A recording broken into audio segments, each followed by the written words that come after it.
I'm James, and this is Producing Fun, a podcast about making games from a product perspective.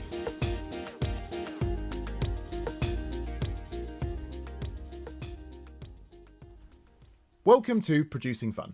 My guest this week is Nick Smith, owner of the Ludoquist Boardgame café here in my hometown of Croydon. The Ludoquist is an amazing venue. It has a fantastic selection of games, good food, friendly staff, and a brilliant atmosphere. But don't take my word for it. The Ludoquist also has legitimate claim to being the best game cafe in the world. At the start of 2020, it won the award for Outstanding Store from the world's most important tabletop game industry body, GAMA, the US-based Game Manufacturers Association. This is an impressive enough achievement of itself, but it's rendered even more incredible when you consider that, to Nick's knowledge, the Ludoquist is not only the first UK establishment to win this award, but the only game cafe in the world to have claimed the title so far. When this news was announced, I was hugely proud for both him and my hometown, but I was not actually that surprised.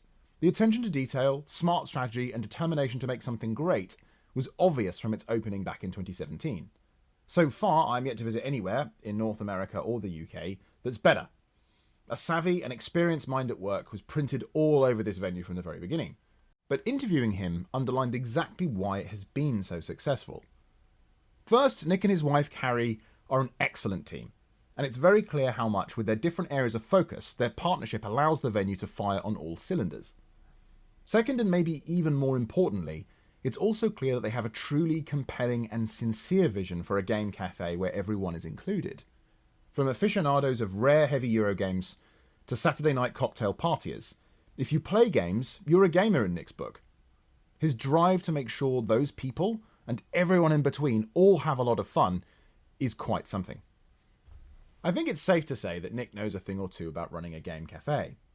If you've ever been curious to know about the economics of these businesses, this is, in keeping with Nick's incredibly honest to a fault character, the most transparent description you're ever likely to hear.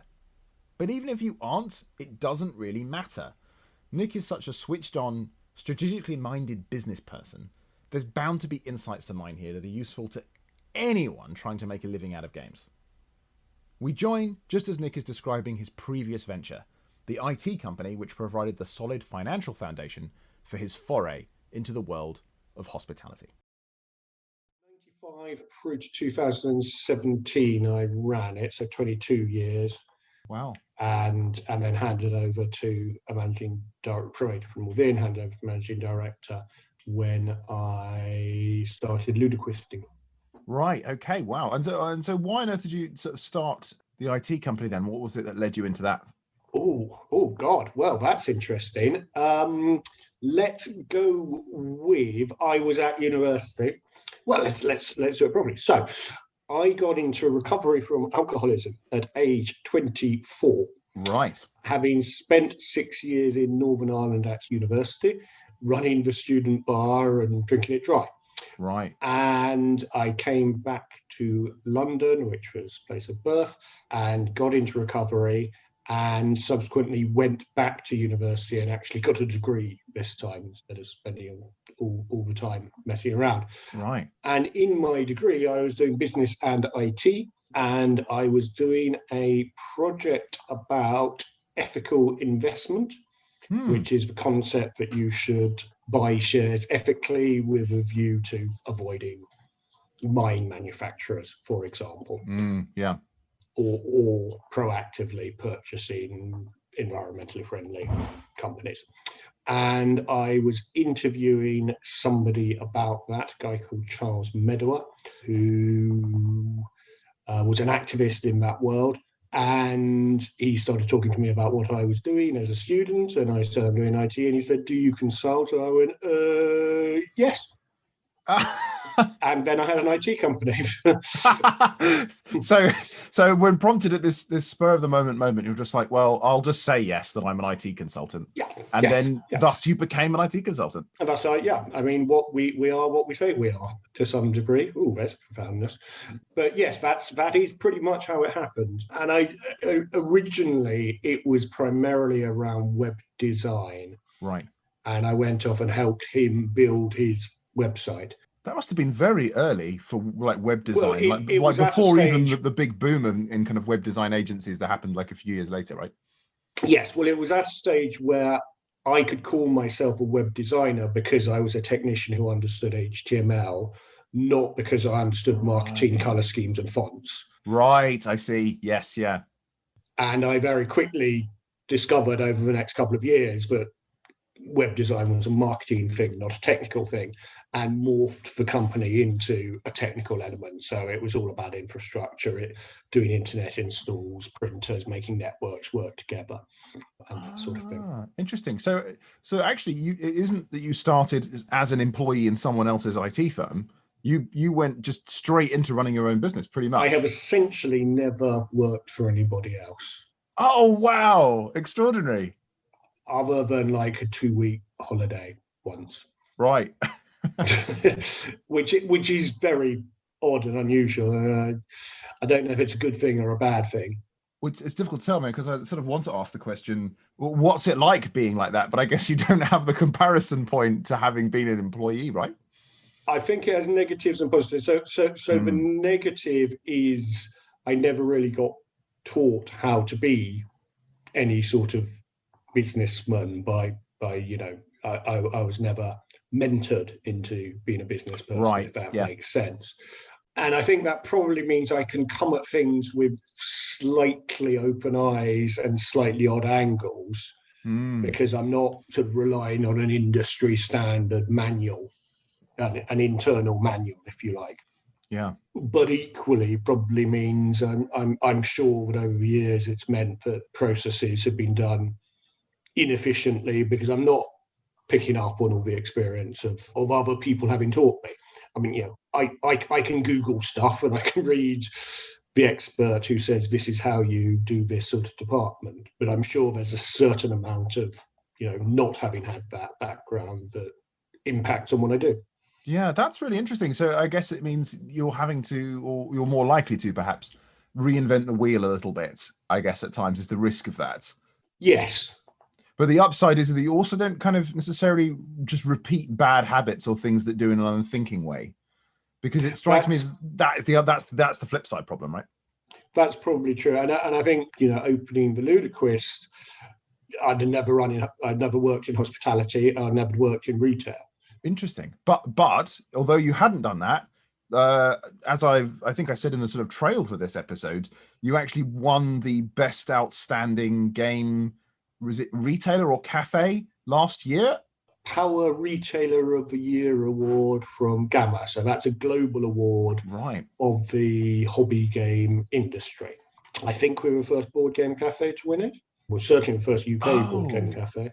We also won the best designed store. Same thing. So we won 2 awards, which is unusual, and we are. I wonder if Dave will ever hear this, but I believe we are the only UK store to have ever won 2 awards at GAMA. Wow! It's not a typical thing. So yeah, technically we are the best game store in the world, and this year they awarded it to every member of GAMA because it was such a weird year. So we are the best game store in the year, 2 years in the world, 2 years in a row. Oh wow! Is what I'm always going to claim. Yeah, yeah, exactly. Isn't that a little bit like when they sort of cancelled the Olympics during the Second World War, though? There's sort of your record gets to last a little bit longer, I guess. France are the reigning Olympics cricket champions because they won it in 1900. When it was last time. So yes, it is on those lines. Yes. Oh, what an amazing fact! I'm gonna keep that in mind for later. I love that. That's fantastic. But yeah, that's really cool. I mean, I would say that's testament to the power of thinking differently. Then, really, like to have achieved that level of success. I mean, certainly it's incredibly impressive here, and I know I'm very grateful to have such a fantastic store as you've created right on the doorstep. Really. So that's probably a great point then to start talking a little bit about why you started the Ludoquist. Because if I could ask the question, why on earth would you start an ID company? That at least sounds like quite a sensible kind of business to get into. But why on earth would you start a board game bricks and mortar retail business in the late teenies is perhaps maybe a less obvious commercial choice. because I was very, very bored with an IT company that I'd run for 25 years, I think is the answer. So there were a few things fed into it. First of all, I was bored with the IT company, but the IT company gave me a certain degree of financial security, which is important. We'll come to that. I had a lot of my relaxation has always involved games, and for a long time I was a video gamer, and I was an online video gamer, and I found that actually online video gaming, even when I was theoretically playing with other people, was an inherently lonely thing. I think it may have changed a little bit now because video games, you've got your Discords and you've got sort of built-in chat facilities in every single online game, and that wasn't so much the case, say 10 years ago. So going back probably 8 or 9 years, I started casting around for other hobbies. I keep fish, saltwater and fresh. But again, that's a fairly lonely occupation, or solitary, I think is probably a better description. Wouldn't certainly think of it as hugely social, even if I'm sure there are conventions and events and people go to. There are forums, but it's, essentially, I have built this beautiful fish tank, and I'm the one who clears out fish poo. Yeah. Yeah. And so I found a meetup group that had recently started in Croydon called Croydon Boardgamers, run by a lady called Emma, and went along to it, having not played very much board games. I had a friend who I played fairly regularly with, he and his girlfriend, who played Catan a lot. And we got my 4-year-old daughter was starting to play Catan. It's a great game to play with your kids because you can give them very generous trade, so you're not actually cheating in their favour. Right. But okay. you can help them stay competitive and not get very annoyed that they're not quite. That's interesting. I never thought about it from that perspective before. It's quite interesting. Yeah. Trading games are good for kids at all levels. But anyway, so I played Catan, but the rest of the modern board gaming scene was more or less passing me by. And I went to Croydon Board Gamers and found, frankly, upstairs in a pub, I think just across the road, in fact, from where I'm sat now, upstairs in the Green Dragon. And there was about 5 or 6, and it grew to about 10 people that day, and we played board games. And I think I dragged my daughter along, actually, and she just went and hugged everybody. Which, I was going, yeah. And that developed into, for the next few years, I got modern board gaming, and I developed a social life with friends who were, in the same borough as me, or at least within striking distance. So I reached a point where I was bored with what I was doing at my IT work. And I turned to Carrie one evening and said, I'm sort of thinking I might do something to do with this board gaming stuff. I had a lot of fun doing it. I spent most of my weekends with it. I said, I don't know if I want to design a game or open a shop or run a cafe. And she said, let's run a cafe. That was utterly a surprise to me at that time. Our daughter by then was, we're talking 4 or 5 years ago, she was 13, 14. She did not require as much parenting as she previously had. So Carrie was, I think, ready to do something outside the house again, outside the family home. And she and I come on it from very different angles. So I wanted to do something to do with board games. She wanted to do something to do with hospitality. Right. And honestly, I think that combination is why the Ludoquist works as well as it does.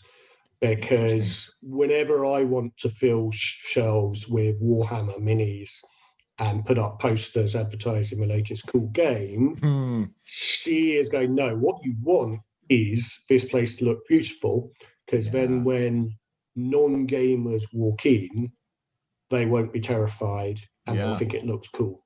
Yeah, it'll be this inviting space for them rather than, as is so easy for really specialist hobby retailers to become actually the complete opposite of that, which is kind of quite threatening and off-putting. And I certainly feel that way about, if I'm going to be brutally honest, maybe the majority of those kinds of shops in the ones that I tend to see. I mean, you know, they sell to a particular niche, and they do really well in that niche, I'm sure, but are not hugely attractive to much more casual games. Correct. And I think it was very much the vision for Ludoquist was always that it was not going to be just for hardcore gamers. We wanted an element of that, and you know, there absolutely are different levels of gamers. We regard a gamer as anyone who plays Ludo upwards. Right. Yeah. And I think that's really the critical part of our ethos is that. And if your idea of fun what we care about is that we provide a space where people can interact in person. Yes, completely. Where the phones are away, the computer screens are away. We are one of the very few places in Croydon where there are no television screens. That's interesting. During the World Cup, we were asked, "Can you show the football?" And I said, "No, we cannot. No. Yeah, we literally cannot. We have no facility to do that. Yeah, and nor would you want to, right? Nor would we want to. Yeah. And we suffered during the World Cup because it was a bizarrely hot summer and England did well in a World Cup. And we thought, it's not going to happen that often. Yeah, thankfully not. So yeah, exactly. So we are the screen-free place, but that absolutely means that if what you want to do on a Saturday evening is come drink cocktails and play Hungry Hippos, there is a place for you at the Ludoquist, and the people next to you will be playing some weird, obscure European game with infinite amounts of wooden and cardboard pieces, and neither of you will feel judged by or stare at the other. Oh, that's really a wonderful vision. I must admit that I love that, because I think that, you know, games are very much for everyone, and so the fact that you can the idea baked into the venue is that it should facilitate that, I think is really marvelous, and it makes tremendous sense because it means that you can equally benefit from both of those kinds of customer, right? Well, it absolutely makes commercial sense. Yeah, we talk about Saturday night people and Monday night people, and a Saturday night person would typically come with a group of their buddies. They wouldn't begin to think of themselves as gamers. That would just, you know, they're people who occasionally play a game, and they will drink a whole bunch of cocktails and spend a lot of money. And spend, you know, if we're going into the business of it, we'll spend 30, 40, 50 quid a head, and then we won't see them again for 3 months. Whereas the Monday nighter will come in, get a panini and a Coke, spend 6 quid, say, and we'll do it every Monday of the year. Yeah. And those are different crowds that fill different calendar spots, but also different commercial spots. Yeah, that's interesting. And what I've learned about cafe trade is if you can get repeat customers, that's gold. Yeah. The person who comes in and spends 3 quid a day on a cup of coffee and sits for 4 hours when you don't have anyone much else in, right? Yeah, is just as valuable, because that's £1,000 in the year. Yeah, 3 pounders. And, you know, compared to the guy that, you know, the group of 4 who come in and flash their cash on a Friday night, and, you know, it's great, a lot of people flashing their cash, can't do it, but they're going to spend 200 quid on a night. That's lovely. We love that 200 quid. It's still not as much as the laptopper who comes in and spends 3 quid every day over a year. Interesting. And so that I find that really fascinating as well. Like, thinking from that perspective, is that partly when thinking about your strategy, because you obviously you'll be able to articulate a very clear vision. If I'm going to some classic product terminology there, that's kind of the next stage down I think of is the strategy level. When you're thinking about this, then is that how you're thinking about complementary customer bases? That you've got those, you're kind of actively seeking to make sure you have those different kind of people coming at different times. Yeah. Well, no, we don't. There's the odd nudge. There's the odd nudge. Saturdays tend to be slightly louder, family-oriented during the day. Right. Sundays tend to be slightly finkier Euro gamer. Right. particularly anything that we've done, but if someone says to us, I want to come and play long thinky game, when's a good day, then we will intend to suggest a Sunday. If someone's saying it's my kid's birthday at the weekend, I'm not sure whether to come on Saturday or Sunday, we would say Saturday. And people are completely free to and do come on whichever day they want. But there's a couple of nudges and there's a couple of pricing elements in there that we're, particularly as we come out of lockdown, we're reviewing that, and essentially we're probably likely to be slightly more limited in times on Saturdays, because most of the people who come on Saturday don't want actually to be with us for 5-6 hours. So one of the interesting aspects of a games cafe as a cafe element is that it's the antithesis of what you want to do as a cafe generally. Broadly speaking, your normal cafe wants someone to come in, order a coffee with frappa lattes and all the added 35p elements that you take, and a slice of cake, sit down for 20 minutes and go. Right, yeah. So you want then you sell that space to the next person. That's what you want as a cafe commercially. Because commercially, you're turning tables over as quickly as possible. Yes. You're hoping they come in and buy presumably the highest margin overall product. Yes. And then leave as quickly as possible. So that the next person can do that. Because as soon as they've stopped drinking that product or eating that product, they are...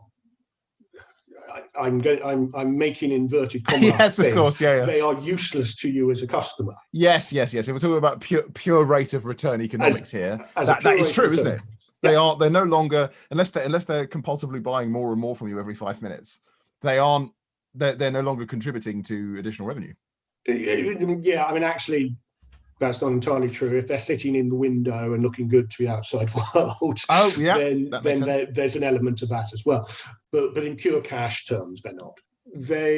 So what you're doing as a board game cafe is encouraging people to come in, order their coffee and cake, and then sit there for 3.5 hours. Yeah, the exact opposite of turning tables over quickly. And it's the exact opposite. So what we've had to do, what we've had to work out is, because our commercial rent is based on normal commercial rents. Yeah.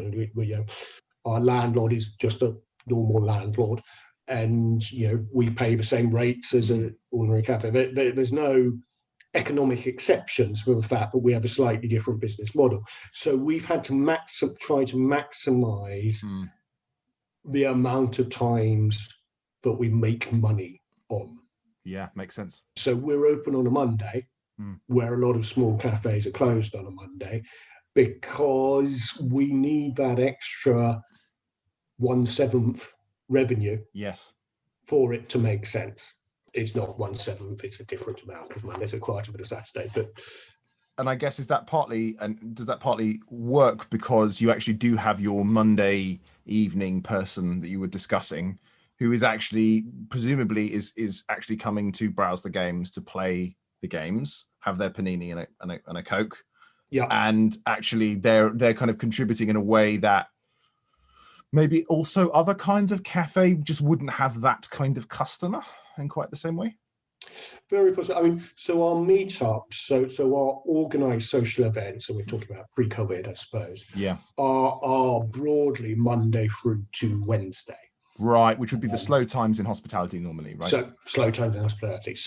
But times that are attractive to a slightly more hardcore game, slightly more thinky gamer. Yes, who don't want necessarily to be with us on a Saturday night when it's loud and noisy and brash. Yeah. They want a quieter space, perhaps, for all sorts of reasons. Yeah, it's a feature, not a bug at that point. Absolutely. And on Saturday, in fact, it's a busy, buzzy place is also a feature, not a bug, but for a slightly different group of people, or at least people in a slightly different mood.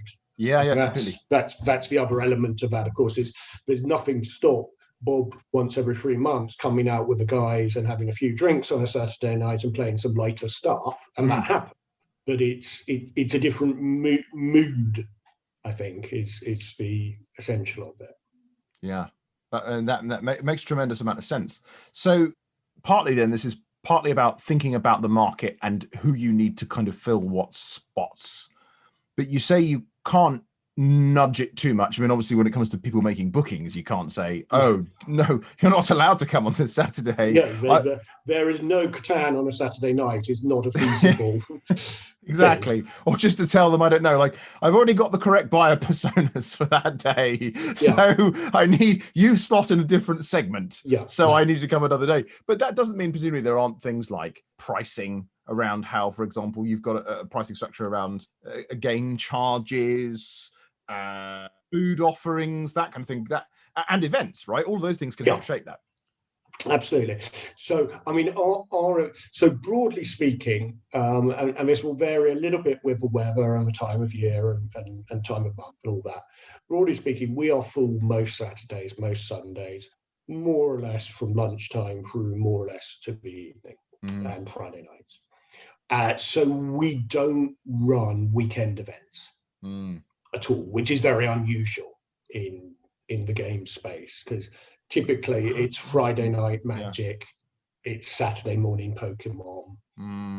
That is where traditional, and I think, we're talking about 15 years ago, traditional is when OP started. But those sorts of shops that are reliant on card games and Warhammer and that sort of thing, they expect to fill with their tournaments on Saturdays and Sundays. And we actively work against that. We don't want to do that. Interesting. So we do those all weekend. Now we do have pricing structures. So this is varying around COVID, but pre-COVID we were, broadly speaking, £5 to come and play games as much as you liked, or £2 to play bring your own games, so how we described it. Right. So what we essentially meant by that was card games and role-playing games. Right. Okay. Yeah. But bring your own game didn't apply at the weekend. Right. Makes sense. If you want to role play for £2, you come Monday through to Thursday. Yeah. If you want to role play for £5, you're absolutely welcome on a Saturday, but it means you're paying £5 rather than £2. And then what this lets you do is helps you manage, again, those crowds a little bit, because you know that with your much broader offering, because this is about your vision for games for everyone. Everyone is a gamer. Anyone who wants to play a game is a gamer. It means that on the Saturday and Sundays, you're probably going to end up with a crowd who is not going to be as high a percentage of the very hardcore hobbyist people. And it's going to be actually a very broad selection. I mean, certainly whenever I go to the Ludoquist, I'm really aware of actually what an incredibly awesomely broad selection of society you get coming in for games. And then you've then made it cheaper for those kind of more hobbyish activities to happen earlier in the week.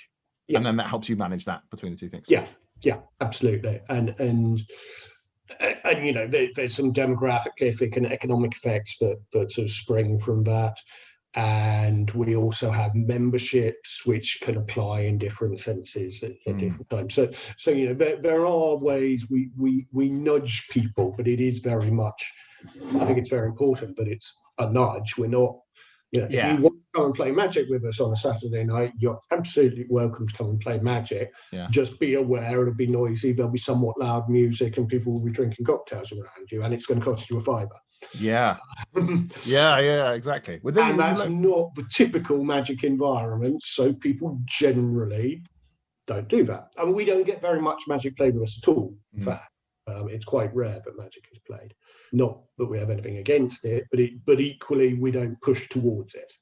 Yeah, that makes sense. Well, I mean, that's something I know that particularly in Croydon, there are some places as well that kind of more specialize in that anyway, right? That have a slightly more absolutely.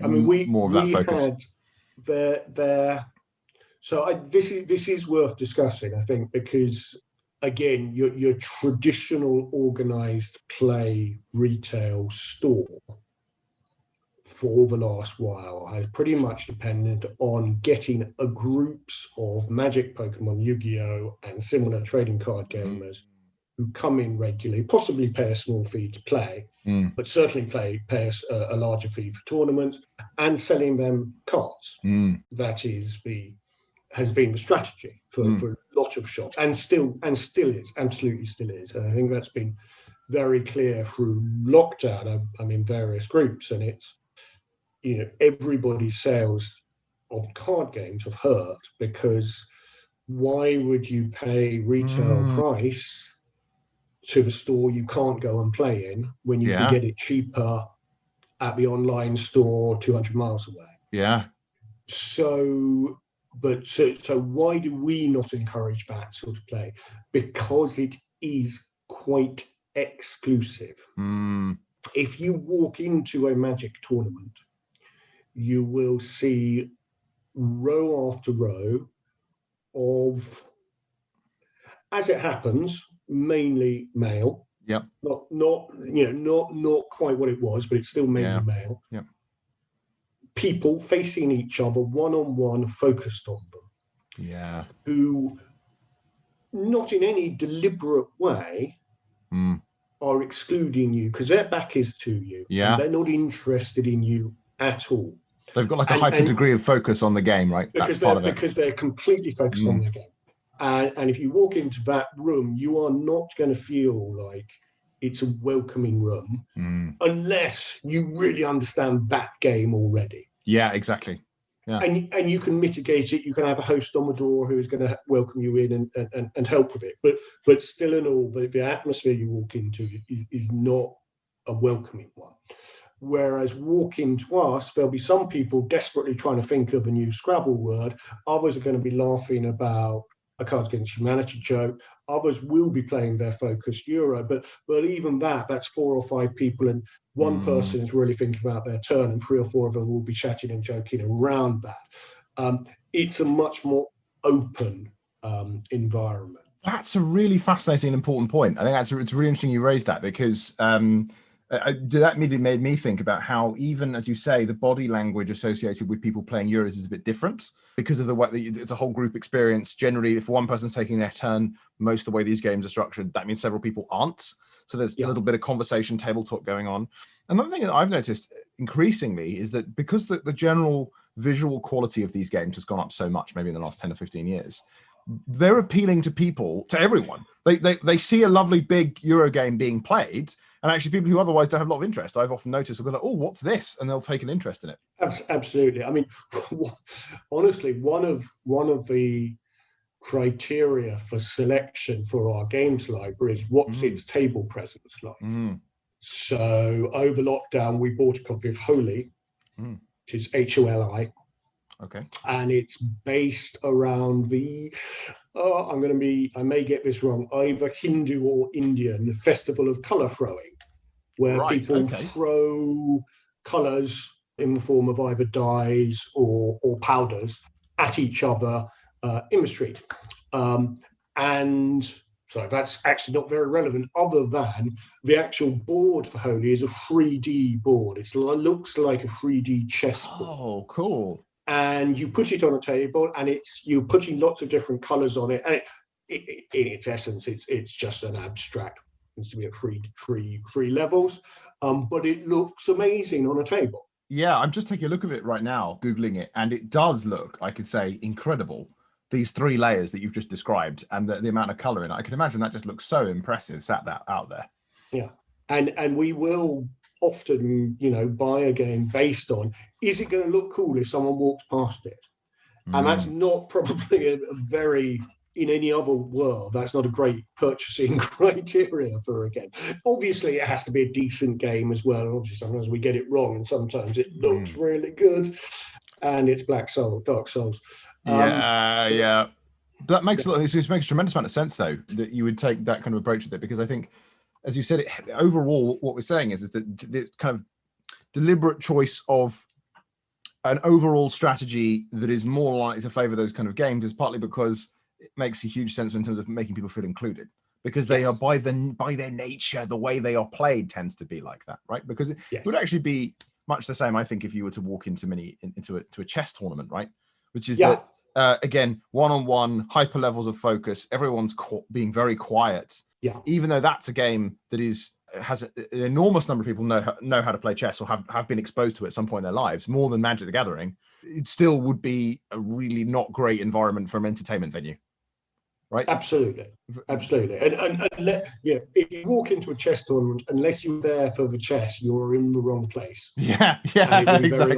And it will be very obvious to you immediately that you are in the wrong place. Yeah. And you are likely to turn around and walk away. Makes sense. Let's revisit that question about stock, because I think that's really interesting. So also, it sounds like one of the criteria you're looking for is that in terms of what to carry is that it obviously has table presence, because of that is a clear advantage that we've kind of gone through already. As you said, gameplay presumably is also important. Are there any other factors? Because you've got a lot of stock, right? I think is it 1,500 or something games? It's currently about 1,000 because of COVID. Right. Okay. On display, so we've had to reduce Yes. the amount of games for various reasons. But let's say it's in 4 figures. Yeah. So there, we want a range, and I think again, this is one of the things that I think probably is reasonably unique about us. We have a big range of Cluedo, Monopoly, Scrabble, Trivial Pursuits, chess, drafts, Ludo. We have multiple copies of various sorts of each of those, and we have them right at the front of the cafe. So that the non-gamer, the person who doesn't consider themselves a gamer, walks in and sees familiar stuff. The first shelves, very deliberately, the first shelves you see as you walk in will be games that no one is scared by. And then as you go further into the cafe, they will get somewhat more complex. So the next set of shelves is gateway shelves. It's Catan, it's Ticket to Ride, it's Quacks of Quedlinburg. And then going further in, we hit the Euros and the big boxes full of lots of plastic miniatures and stuff at the back. And then the role playing is a step further on from that. So partly what we wanted to do with that was make it non-scary to people and help lure them in, but it was meant to be a voyage of discovery. My favourite shop in the world is a place called Shakespeare and Co, which is on the South Bank in Paris. And it's a bookshop, and it was run by the same guy, Walt Whitman, for about 60 years. And he used to have people students would just rock up and say, I'm in Paris to be a writer. And he said, right, there's a sofa. You can sleep on that tonight. You have to sweep the floor on a Friday. We've got spare typewriters in the back room.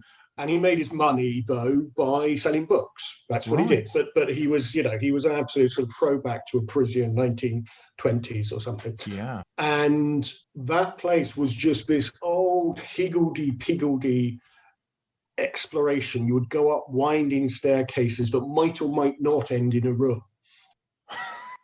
And books were just in random-ish piles. So you were exploring it. And I wanted to give people that sense of exploration, of coming into the Aladdin's cave, but you don't want to see all the treasure at the front of the Aladdin's cave. So for families, they see the stuff that excites them early on, quickly. Yeah. For people with respect like you, James, yeah. you probably want to venture further and further into the cave before you find what you would consider the good stuff. Definitely, yeah.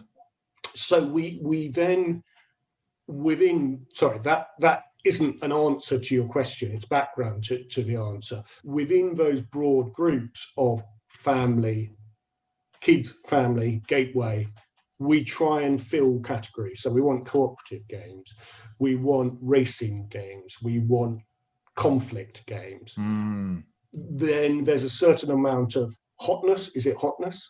There are games that get rejected because they're too flimsy. Right, yeah. Games in cafes, even the Euros, don't get treated as well as they do at home. Yes, that's a reality. Boxes get dropped on floors, things get knocked around. Family games we consider as disposable. That makes sense. Cluedo, it gets replaced once every 6 weeks or so. It just does, because once a card goes missing in a baby's hands, the game's dead.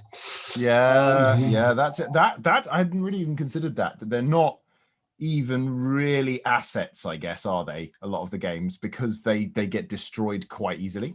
Yes, our accountants, we review them each year with the accountants, and he just looks at us in a puzzled way when we try and describe the value of the game's life. Yeah. Because he wanted to depreciate them, and I go, no, this copy of Small World, it's worth £100 more than it was 2 years ago. Yeah, interesting. And this game, it's out of print, and it's suddenly worth 150 quid. So it's a very difficult. So we just put a fairly notional amount on it.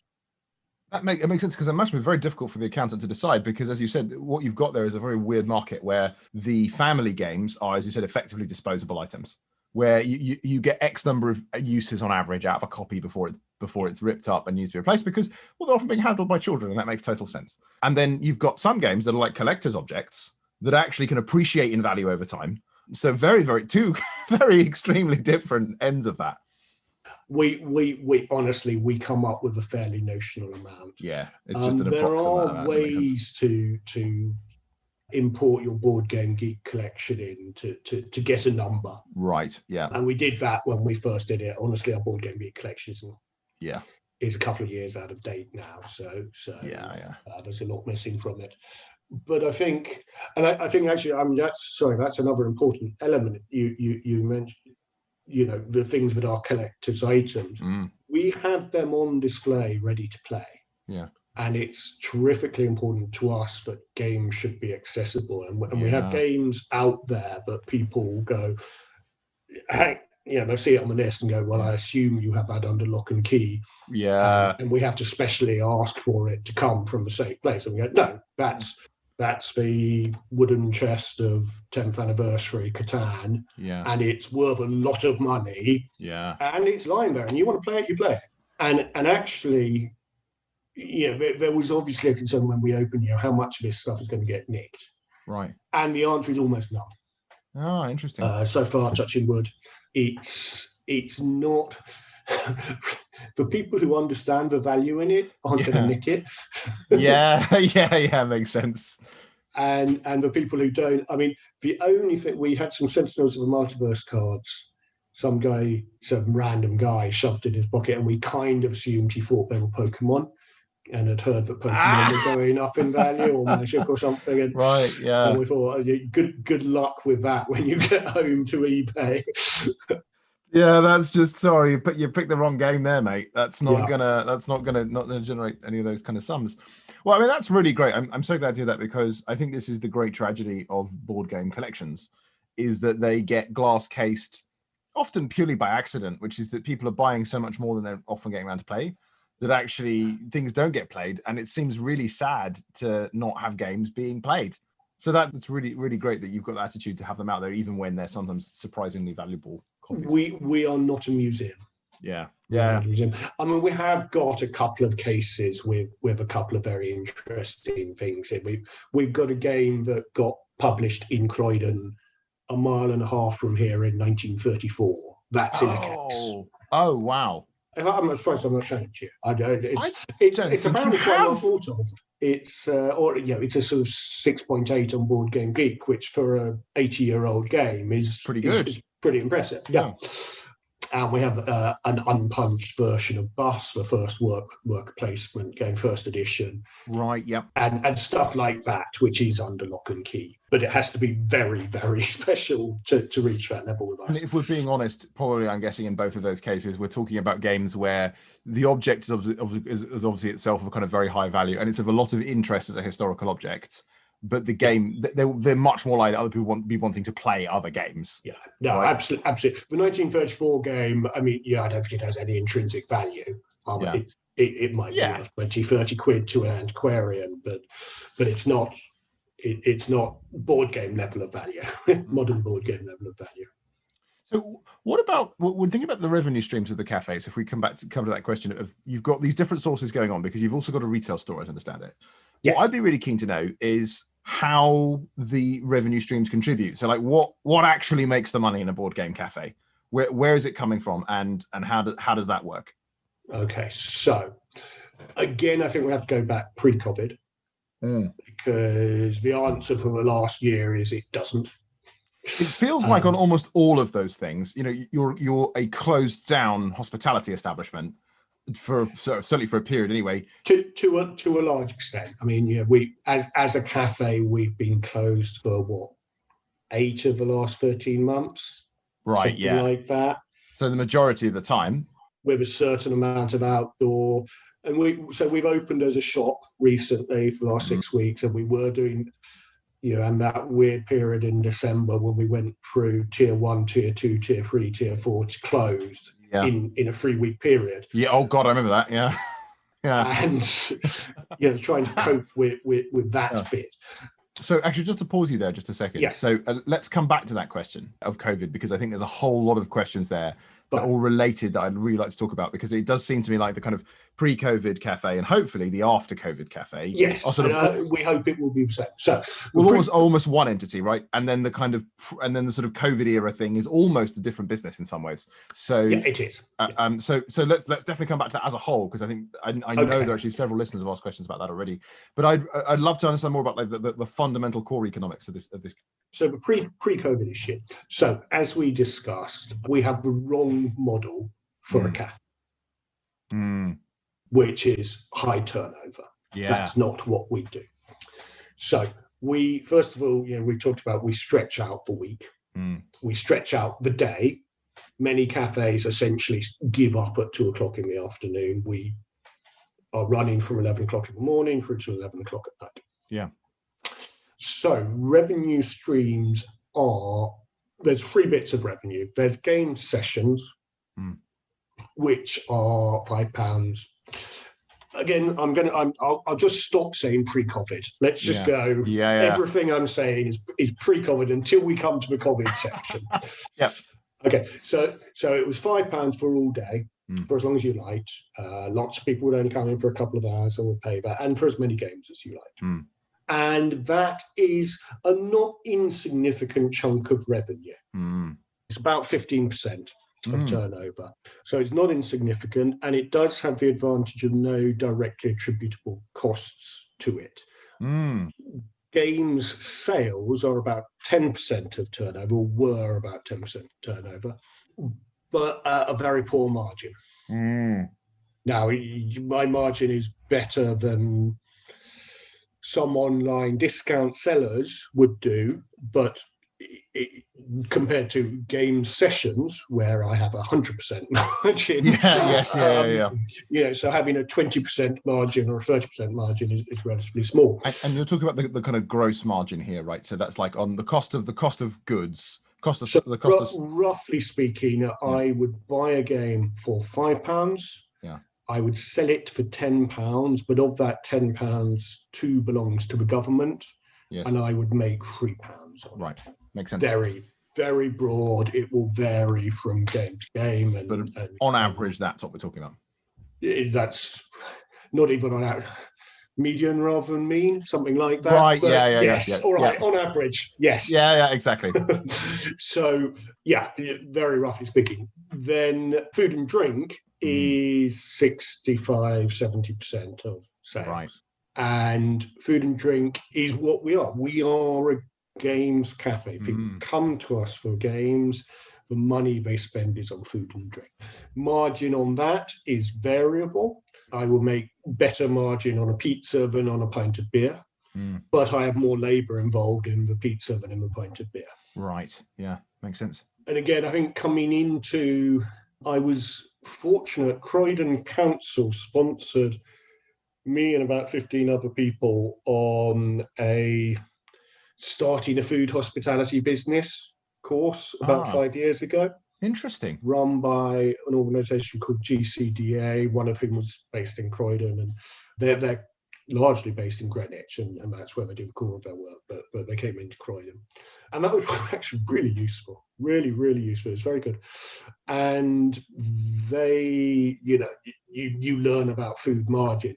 But other than that, knowing nothing about restauranting or cafeing when we started. Well, that was more like a deliberate exercise in sort of self-education, right? In the sense, because you knew nothing about this industry, you had never worked in it previously. You thought, well, it would make sense to do some learning about it before I just suddenly open a cafe. I'm quite good at knowing I know nothing. Right. Yeah. I think maybe that is an advantage of having never worked for anybody else, going way back to where we started. Right. Yeah. Is that I know I have to learn everything. Yeah. I won't barge into something thinking, this is easy. Right. Yeah. Because it isn't. No work is easy. No business. There is no business out there where it's easy. Yeah. Because if there were, we would all be doing it, and there isn't. Yeah, exactly. It probably wouldn't be a business because no one could make any money out of it because it would be too easy. That's the thing, right? It would be a hobby Yeah. at that point. Yeah, exactly. Kind of. So that's the revenue side of it. Our revenue, I don't think I've ever dared go back and look at my original business plan because it would be so embarrassingly wrong. Our revenue is very significantly higher than I anticipated it being. Interesting. Our labour costs are massively off the scale higher than I understood they were going to be. Oh, interesting. Looking back on it now with my somewhat experienced eyes, I cannot imagine what naive Nick of 4 years ago was thinking with the salary numbers I put in. Right, yeah. They're just so unrealistic. The maths does not work. I cannot be open for that many hours. If you're open for 12 hours, you need 12 hours of labour to be paid for, at least. Exactly. And I somehow managed to miss elements of that. Anyway, so hospitality is a very labour-intensive business. That's going to be no surprise to anyone who was in hospitality, but it was to me. Right, yeah. Having been a pure retailer for the last month or so, in a post-COVID world we're not going to be talking about yet, but retail is a much lower margin, but much lower labour. Right, yeah. Interesting mix. Anyway, the combination of the three things works. If we lost any element of it, it would not work. Right, interesting. The retail element, our retail bit is a small part of the store. You've been there, you've seen it. Post-COVID, we may have found ways to add more shelves in, but it's a small part of the store. And honestly, it was there because I thought, in my vision of the games cafe, that that's what it should have. Right, yes. I wanted there to be a game shop. Had we put a 6-person table there in that area, which turned over 3 times on a Saturday, it would have made more money than the game shop would. Oh, interesting. I find that quite surprising, actually. I did, but it would have made more profit, more margin. Right, more margin. Right, okay, makes sense. So we had discussions. We have had discussions. There's other geographical reasons. It's the entrance to the bar where we don't actually particularly want tables there. But if you were looking at purely as a commercial thing, then you're per foot you make more money by having tables than you do by having shelves. That's very interesting, because in some ways I'm somewhat surprised that I would have thought that just the effect of having a few shelves there would kind of act as a sort of signaling that we also sell games, which would mean that make that whole revenue stream like viable in some way. I don't know. Signaling is terribly important. Everything we do, we think about what signals it sends out. And there's lots of elements of that. So, we put the family games at the front where families may wander in by mistake and see them and not be scared. Yeah. We sell Pride dice. They're in our role-playing section. They've got LEDs glowing on them. We are letting LGBTQ plus community know that we are a welcoming community for them. Our social media posts, we are very careful when we have people in the store to make sure that those posts reflect our community around us. So that people are seeing people who look like them in the cafe. We're very aware that visuals are important. And I think that's something essentially I've learned from Carrie, from my wife, because I'm a nerd. You see me, I slog around in t-shirts and my old cardies, and occasionally I'll brush my hair, but I'm not a very visually aware person. I've had to learn that visuals are important to many members of the community. Apparently it's a thing. What you look like matters. So one of the symbols of being a games place that's not just for families is to have some hardcore games for sale. So we're sending signals in different directions to different people, but without the signal scaring off the other group.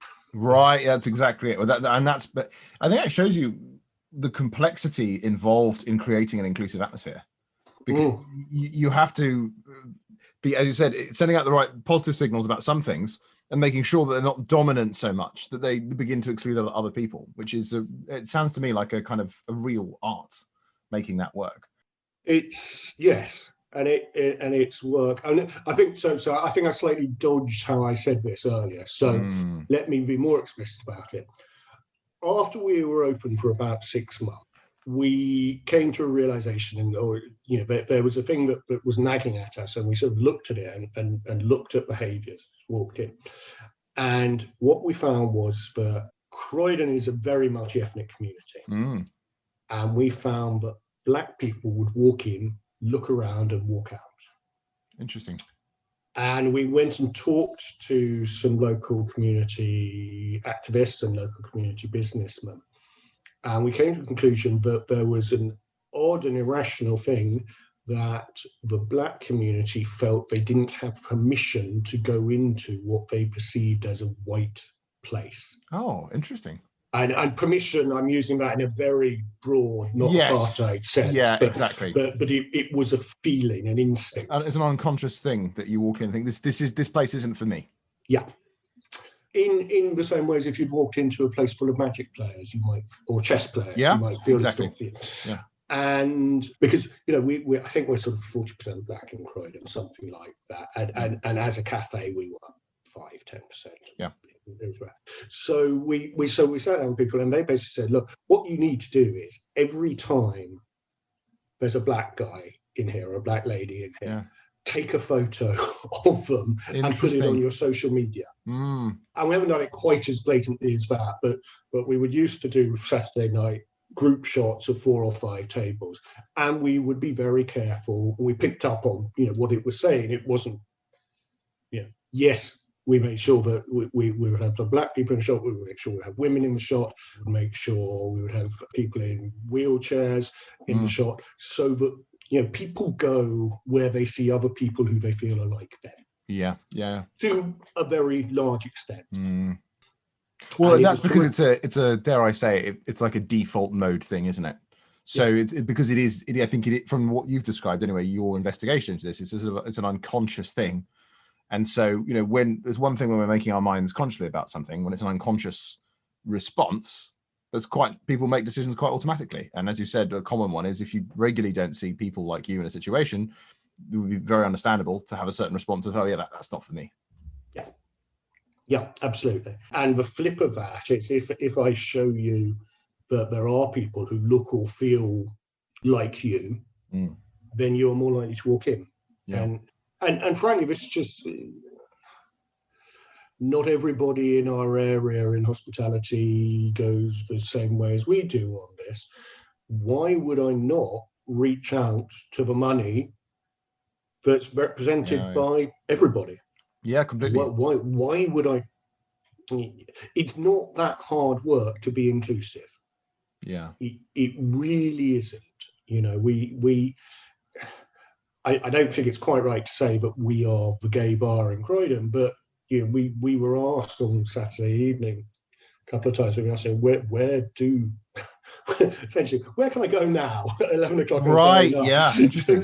And we kind of, we sort of asked, it's kind of us. Interesting. And it's not that we're a gay bar. It's not. We're certainly not that we're the gay bar, and it's certainly not that other aren't inclusive. But because we are inclusive to everybody, because we make that effort, we are. Because we're inclusive to everybody, we're inclusive to everybody. Yeah. By default puts you in that position. Again, it seems to me more like it's more of a reflection of your very conscious approach to signaling those things more than anything else. And it seems like, again, that the dare I say power couple of you and Carrie in Board Games Local is what really makes that work, because it seems like it's like you have the knowledge of the game side of it, and the nerdery which you do need in this market. You can't operate in this industry without a degree of nerdery, but ultimately, obviously, with Carrie's strong interest in the hospitality side and just having quite an intrinsic understanding of those things, that seems to have been, sounds like that's been really important. Yeah, absolutely. I think power couple, humility for fans, but yes, I think the couple bit is important. And I would add to that, actually, as part of that is our staff, because we have a great staff. And when you have an ethos of inclusivity, it has to start with your colleagues, and it absolutely has with our guys. I want to say there isn't a prejudice bone in their body, and that's a glib thing to say, but it genuinely, it's really very close to being true. We all have prejudices, of course, but we have a bunch of colleagues who, I think we have a really great mix of people who come from a hospitality background and people who come from a gaming background. And both of those have been very important. Having the games people who can sell you games and teach you games is good, but if the coffee isn't good, if the cocktails aren't good, if the pizzas aren't good, and particularly if the atmosphere isn't good, then it doesn't matter how good the games are. Yeah, completely. That 100%. Well, when you said it right there, when you said 70% of the money is food and drink. Yeah. And ultimately, that seems very critical to get these bit right. Well, as with so many businesses, unfortunately, it seems like it is about firing on all cylinders, not necessarily being able to neglect any one of these areas, really. Yeah. Is not something you can really afford to do. Okay, well, I think this is a great point to talk a little bit about the COVID effect, I guess, on the store and really understand that in a little bit more detail. So obviously, for the benefit of listeners outside the UK, measures in the UK were specific that for quite a lot of the year, you said eight of the last 13 months. It's just I'm estimating it's something in that kind of ballpark. It's just not been possible to have anyone indoors in the cafe. And something you don't have is a particularly sizable outdoor space that you can use either. No, we've made an effort. We put some space outside it, and it's worked. On a sunny day, it's nice enough out there. We put up tents, and it's nice, and people will eat pizza and drink pints, and that's fine. At the moment, it's a building site, which hasn't helped recovery. Yeah. And even I think so.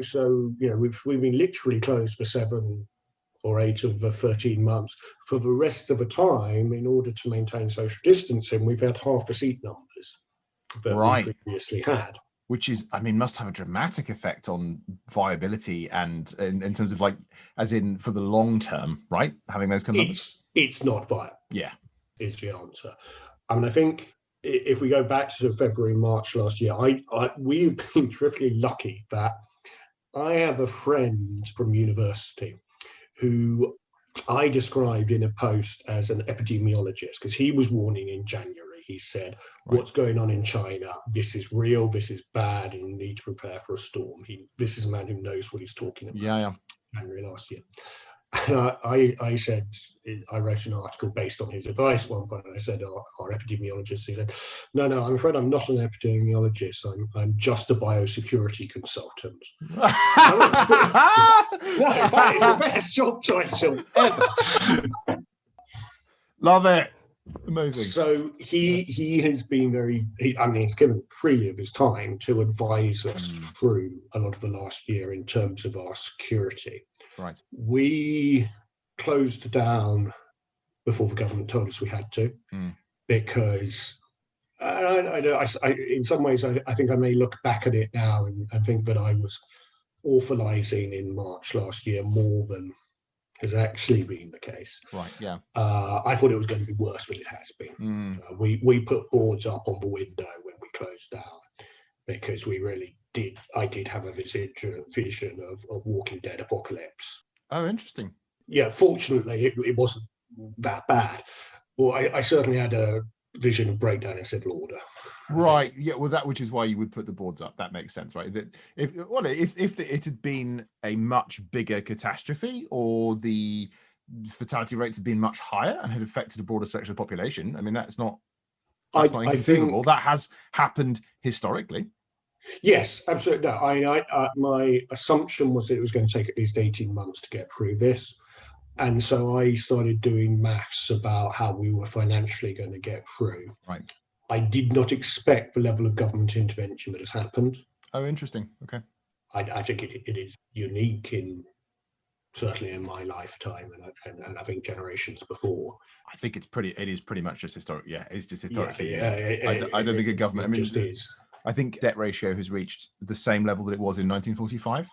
So yes. UK government debt. So it's for a disease, it's completely unique. Yeah, and I mean, it's all invented debt, and I don't actually think the debt is as big of a problem as. Yeah, I don't want to get too political or economics, but I think we could. That's a whole podcast go on just that bit. But let's keep it on the cafe for now. Yeah. So, I mean, yes, the answer is it was catastrophic. We were going from turning over, broadly speaking, we were turning over 40 to 50,000 a month pre-COVID. I think the best month we've had since has been 20, and most of that has been games.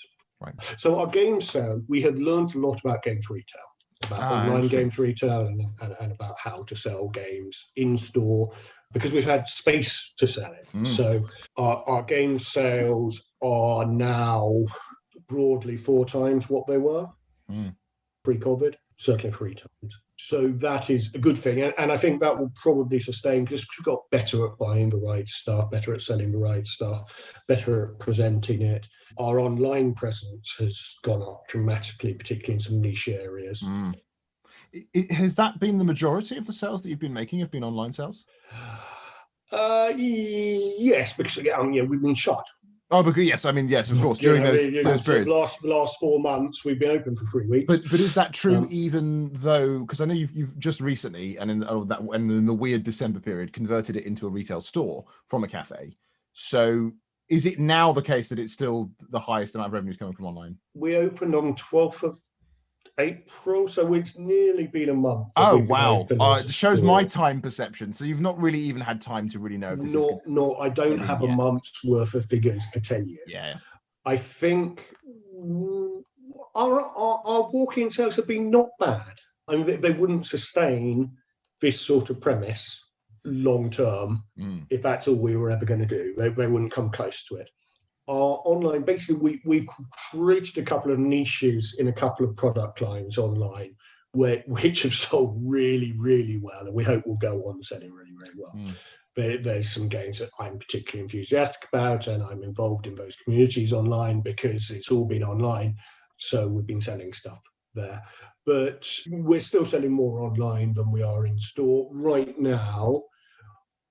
But we hope in a month or 2 or 3 or 4 that we'll be back to getting, it feels odd to say it now, but in pre-COVID days in February last year, we would have 200 people on a Saturday go through our store. We now would get 30. Right, yeah. Maybe. And so just volumes of people near purchasable stuff, I expect our sales to go up. Yeah, completely. That makes sense. And so, but you've kind of built in things like a delivery service as part of this as well?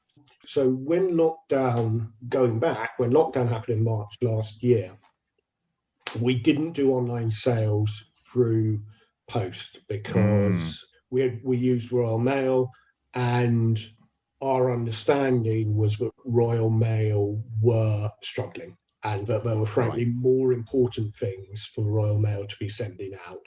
Right, okay. Than little boxes and cardboard. So we did local delivery, and I just got in my car and drove around Croydon. Oh, I remember you passed me in the street one time doing a delivery. Yes, that's right. Yeah. And sort of Tooting and Streatham and places on my way home. And that, I think as we locked down for the first time, as people began to realise how much time they were going to be spending in that house. Yeah. We sold a lot of games through hand delivery. And then after a while, Royal Mail recovered a bit and we started selling on properly online, and we've developed from that. But I mean, again, game sales are a fraction of the profit that food and drink sales. That, as we discussed earlier, makes sense. How did you manage in terms of the COVID rules? Because this is something that the listeners have been asking about specifically. I remember there's Stephen, for example, my list of questions here, has asked about how you sort of stayed ahead of those rules. Because certainly in the UK, at least, certainly before the weird December period and during the particularly bizarre weird December period, it seemed like the rules kept changing all the time. They did, and it was very difficult. And I think it's fair to preface any discussion of this to say that the government were dealing with an unprecedented situation, and the science was changing all the time. The understanding of the problem. Certainly in the first few months. I can be very critical about some of the government messaging. And again, I go back to my biosecurity consultant who was telling us a year ago what is important is ventilation. Yeah. And only really 2 months ago has the messaging started to change from wash your hands to keep your windows open. Do you know what? I not to spend too much on the politics of this, but that has been infuriating for me, seeing that exactly that. Because the funny thing about you saying the science changed is that it seemed like actually most of the science didn't change very much after the first few months. No. When it came to, principal transmission routes, like not actually on surfaces very much at all, and mostly ventilation being critical and things like that seemed to be quite well understood quite early. It did, and it didn't come through. And we, there were definitely times where we were frustrated where, because I had this guy who I trusted, and I was like, right, we have to have all our doors open. I know it's -2 outside, and I know customers are complaining because there's a cold breeze blowing in on them, but we have to do it. Right, yeah. And most other places weren't doing that. But I wasn't, frankly, I wasn't comfortable potentially killing people in order to make them feel a bit warmer. Right, yeah. But that wasn't what the government message. And then, right, yeah. So hospitality got a different set of guidelines to those for retail or those for the general public. Yeah. And there were times when those were directly contradictory to each other, and that caused me huge angst. So there was a time where it was illegal for you to be within 2 meters inside of someone from another household. Yeah. It was, I think, a criminal offence for you, James Naylor, to do that. Right. We in hospitality were told that we could sit you at a table with someone and that was fine. Right, yeah. Even though the table was 90 centimetres. So you were breaking the law by doing that, but we were being told we should encourage it. Yeah. And again, I don't want to get too political on that because they were writing stuff in a hurry. They were, there's a reason why laws and regulations get lots of reviews and take lots of time and get lots of feedback under normal circumstances. They didn't have time to. Because legislation's actually really hard, making good law. Yeah. Right. In many ways, if business is hard, making good law is really hard. Yeah. Like that's and tough cases make bad law and rushed cases make bad law. To step away from the political on it, yes, it was bloody difficult to be a hospitality business trying to adjust to all these new things, some of which made no bloody sense on the ground. And obviously not just hospitality, lots of businesses had the same difficulty. It was all change, it was very difficult. Yeah, it makes sense. But challenging, but it sounds like, as I said, it seems that you've navigated it well though, and the fact that the business is still going, right? And I know that it's been quite challenging for quite a lot of companies out there. Yeah, I think let's see where we are, where everybody is in a year's time. There's going to be a huge debt hangover. Right now, all hospitality is focused on, we hope, the 17th of May. Yeah. Reopening indoors, but still with social distancing. So from our point of view, still with 50 to 60 seats instead of 100 plus. Yeah. And that has financial implications. Still with table service, no bar service, and that has financial implications. So essentially, we have to have higher labour costs for less income, none of which is financially good. No. So it's going to be a very difficult 6 months to a year, and there will be casualties. Yeah. We think we're all right. We have had support from government. We have had support from our customers, and we launched. One of the things lockdown gave us was time to think. So we launched a future funder, which essentially was a begging appeal. We dressed it up to. But it's a program of specific events, for example, that you're going to be offering right in the future, where you could pay in advance ticket price. I think I've already paid for, obviously, one of your Memoir 44 events, which is the first time I played it. Yes. A couple of years ago. Loved your D-Day Memoir 44 event. I think a Blood on the Clock Tower that I've paid for as well, because I'm excited when that comes up. But I guess that's a way also for your hardcore fan base like me to also put some money in up front. Right? That's what that's for. I mean, I think there were various concepts behind it. There was a commercial, let's see if we can get some cash in the bank. And my God, it helped. Yeah.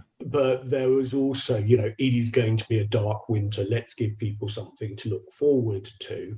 Oh, that's a really nice idea. Yeah. So it was very much let's create some enthusiasm when it's a difficult time. There was also, we were able to give some games to disadvantaged kids in schools, and community stepped up for that, and some buy a drink for a nurse, essentially. And so when we open up, some NHS workers are going to get free game sessions and stuff. But also, again, I suppose on a pure commercial thing, you have bought into coming to us at some point in the future for your Blood on Clock Tower session, and you'll probably buy a drink and a pizza. Almost certainly, yeah. So, because we do damn fine pizzas. Yeah, they're very good. They're very good, and you didn't pay me to say that. No. Exactly. Wonderful. Well, okay, before we wrap up then, because I noticed we've been going for quite a little while now. We have. Sorry, I do tend to go on. No, it's been absolutely fascinating. Editor.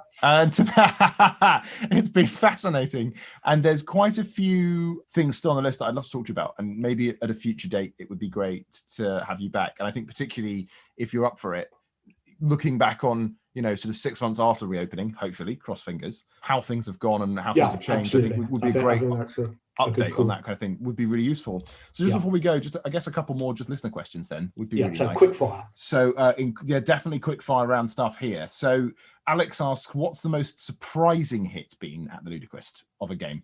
Escape the Dark Castle. We get people coming in who are not gamers, who have heard of Dungeons and Dragons. And they will come in on a Saturday afternoon and they say, we would like to play Dungeons and Dragons, please. That's what we booked in for. And the first couple of times that happened, my eyes bugged out and I started explaining how you need a dungeon master and and it's impossible and you can't possibly do it. And here's a DM's guide for 40 quid and they go away for 3 weeks and come back. And now what we do is we get out a couple of nice, simple games which capture the essence of a role-playing game, which is that you are a fantasy character in an adventure. Clever. And there's a story happening. And that's all that anyone actually wants. Sorry, that's not true. That's all that people coming into us saying, I want to play Dungeons and Dragons without knowing what they want. They want to be in a fantasy story for a bit. And Escape the Dark Castle, it's a very simple dice, from a mechanical point of view, it's a very simple dice chucker with a little bit of background, random story in it, and people love it. Fantastic. They feel like they're in the middle of Lord of the Rings. Very interesting. Quite a surprise one to me, certainly, because I know it has this kind of very kind of retro black and white art style, which I know is not to everyone's taste. So I think it's very interesting that one should be settled, but it makes total sense. You're saying kind of create a light role play experience. So then the next question is from Terry. And he wants to know how you recommend the perfect game for a table. Yeah, we probably never recommend the perfect game. We do our best. Ask them what sort of games they have played before. That's very important because you want to get an idea, are we in a world of Ludo or are we in a world of Terra Mystica? So that's the starting point. And then ask them about theme. We will recommend games typically much more on theme. You establish a complexity level and then it's, superheroes. We've got lots of Marvel games. We've got fantasy games. We've got games where you lie to each other. We get games where you're bluffing. We got games that are sort of addition. We've got card games. So you're asking around that. And mechanics don't matter to most of our people who are asking us about games. If they ask people who played Terra Mystica, they're going to get up, they're going to wander around, they're going to find the shelves of Uwe Rosenberg's and Stonemeyer's, and they're going to make their own decision. It doesn't really matter what we say to them, to some extent. Our recommendations are for people who want quick game, they want to be taught it, typically in under 3 minutes, and they want to laugh. Yeah. Makes total sense. Then I guess the last one to end on, also from Terry, because I just like this question, is what's your favorite recent interaction with a customer, and particularly a non-hobbyist customer, and why? I'm not going to give you my favorite recent one. I'm going to give you my favorite first one. Oh, love it. More or less the day we opened, a couple of ladies walked in. Quite clearly what they wanted was a cuppa. And they ordered a cup of tea and we brought it to them. And they looked around a bit and said, "Can we play these games?" And we said, "Yes." And I think about that first month we were free of charge. So there wasn't even a charge. Yeah. And she went and got, these were ladies of a certain age, and she went and got out Scrabble and sat down with her friend and played it and turned to me and said, "You know, I've not played this for 30 years and I've had so much fun." And they came back every Thursday for several months. And that was fucking what we did. That was what we set out to do, was hobbyist gamers, and this is me, we can find each other and we can, it's all right. I come from a London perspective where there's lots of people about, and that's an easy thing to say. It's not always easy. Yeah. We can find each other, but an old lady who had not played a game for 30 or 40 years, that's what Ludoquist is about. Yeah. Wonderful. Oh, that's such a wonderful story. Well, what a lovely story to end on. I think that's absolutely lovely. I think, well, that's exactly what your cafe is all about, isn't it? Is making moments like that happen. Yeah. And as you said, so wonderful that you could bring that kind of little bit of joy into their lives there through that. That's so cool. Well, I think that story also exemplifies why I love Ludoquist and why I'm a huge supporter of it. And hopefully, as everything continues, and hopefully as things reopen, hopefully permanently, then we can begin getting back to doing that for as many people as possible. I certainly hope so. Yeah. Wonderful. Well, thank you so much. I really appreciate you coming. This has been absolutely fascinating. And looking forward to another one in the future. Thank you very much, James.